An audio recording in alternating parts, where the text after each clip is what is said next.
પણ આ જૂની શરત અને નવી શરત એ શું છે? તો હું આસાન ભાષામાં સમજાવું કે જે જમીન તમારા બાપ દાદાના સમયથી તમારી પાસે આવી હોય તો એને જૂની શરત કહેવામાં આવે છે અને એની 100% માલિકી તમારી હોય છે. અને સરકારે તમને કોઈક હેતુસર વપરાશ કરવા માટે જે જમીન આપી હોય એને નવી શરતની જમીન કહેવાય છે. એની માલિકી તમારી હોતી નથી. જૂની શરતની જમીનમાં તમે એને કરાવીને કોઈ પણ રેસિડન્સ કે કોમર્શિયલ પ્રોજેક્ટ કરી શકો છો, કે પછી તમે એને વેચી પણ શકો છો. પણ નવી શરતની જમીન તમે ઇઝીલી વેચી શકતા નથી. તમારે ગવર્મેન્ટની પરમિશન લેવી પડે છે અને તમારે ત્યાં એક ખાસ પ્રીમિયમ ભરવું પડે છે. એ પછી જ તમે એની લેવેચ કરી શકો છો. હવે તમારી જમીન જૂની શરતની છે કે નવી શરતની એ કઈ રીતે ખબર પડે?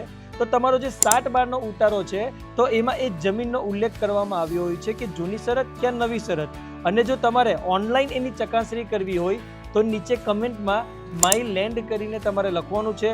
હું તમને એની માહિતી આપીશ.